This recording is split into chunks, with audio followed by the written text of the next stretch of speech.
Video review. They had thought us crippled by their weapons of mass destruction. But to survive is to endure and prosper. And we have most certainly survived. Jacinto now stands as the last bastion of humanity. A final, desperate defense in the face of impossible odds. In a way, I pity them. But humanity, as always, brought this war upon itself.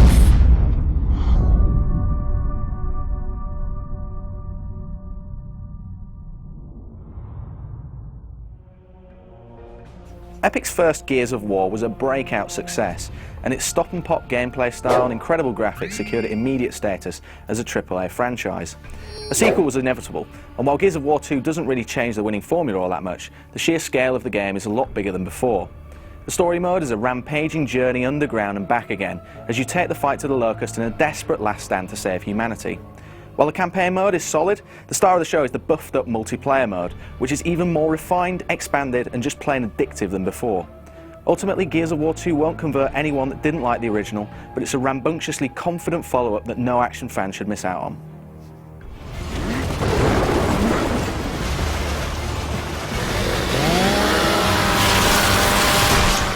For 15 years, we've been fighting for our very survival against inhuman, genocidal monsters. The storyline picks up some 6 months after the original game. The planet of Sarah is continuing to go belly up, with the Locust tunneling further underground and sinking entire cities from below.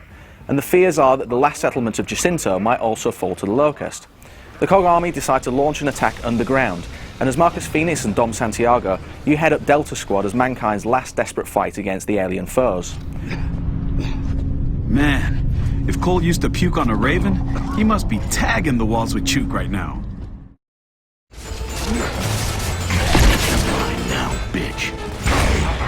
The overall setup for Gears 2 is pretty cool, and it's generally a lot darker than the previous game. The story sheds more light on the characters and Locust invasion, and while it ultimately throws up more questions than answers, it's a nice mix of grand themes and personal tragedy. Never seen the Locust run like this. Running away won't help! I'll just shoot you in your asses! You are pissed today. Damn right. I missed my family. I'll kill every one of these bastards. This is KR-36, commencing watch on rig. We'll meet you in Landau. Out. The game also has a very different visual style. Whereas Gears 1 was characterised by crumbling buildings and huge monuments, Gears 2 has a much more organic feel to it, with open forests, snow-capped mountains, and enormous underground caves.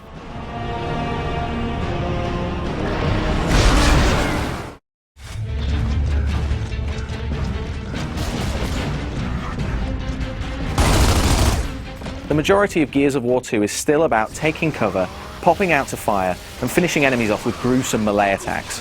In this area, Gears 2 refines the core gameplay with a tighter cover system and a suite of new moves. If two players ready their chainsaw attacks at once, they now enter into a duel and fight it out by tapping B repeatedly to win the battle. Then there are the new finishing moves. X still does the classic curb stomp, but B and Y allow you to rifle butt or punch your enemy to death instead. The final option is the A button, which grabs the wounded victim and uses them as a meat shield, and you can either let their body get cut to pieces with gunfire or just snap their neck immediately using X. There are loads of subtle changes to the grenades too, with a new poisonous gas variety and a modified smoke bomb that knocks people off their feet. Throwing smoke.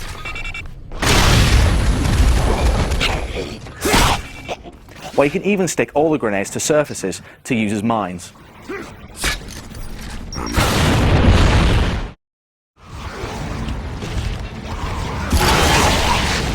Gears of War 2 also offers a new arsenal of firearms to play around with. The flamethrower is particularly effective in short bursts, while the boom shield provides portable cover, allowing you to fire and move or simply stick it in the ground to bed down. There are also new heavy weapons that inhibit movement, but offset this weakness by being incredibly powerful. The Mulcher is a high-caliber machine gun that can cut through even the biggest enemies in a single burst. And while the mortar is a bit more difficult to use, its shower of explosives can take out several enemies at a time. That's gonna hurt. Gears of War 2 is best when played with friends, and while the lack of a 4-player co-op in the sequel is a definite disappointment, the 2-player mode has been improved. Players can now drop in and drop out of the story as they please, and each player can set their own independent difficulty level. The competitive multiplayer, meanwhile, has seen much bigger improvements, with the player count up from 8 to 10, plus 10 new maps and 3 new game modes. Submission is a brand new take on the well-worn Capture the Flag mode, except here the flag is a gun-toting civilian that needs to be carried as a meat shield. Guardian is a team-based game with a designated leader. Keep them alive and everyone else can respawn, but if they die, that privilege is over. Wingman, meanwhile, splits players into teams of 2, with the emphasis being on sticking together to revive each other as needed. There's nothing particularly revolutionary about these game modes, but they fit perfectly into Gears multiplayer and add even more variety and longevity to online play.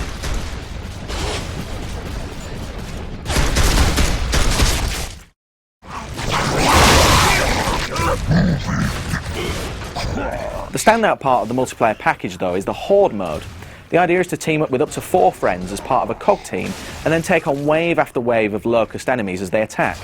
As long as at least one player stays alive, the game keeps on going, and each wave becomes bigger and more difficult each time. It's an incredibly tense and exciting game to play with friends, and despite the steep difficulty curve, it's an incredibly addictive game mode. The new maps also offer a great mix of locations and layouts, some of which have new environmental effects. Hail features razor-sharp rain that hurts anyone who's left out in the open, while Avalanche features a snowstorm that fundamentally changes the entire layout of the map.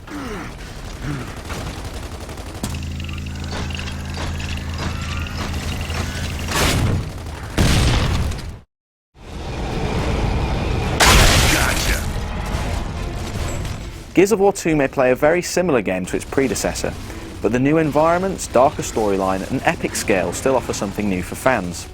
The new weapons, melee attacks and co-op options make for a campaign that you'll want to complete a number of times, while the multiplayer and the Horde mode really add longevity to the package. In short, Gears of War 2 is a superior shooter that no action fan will want to miss out on.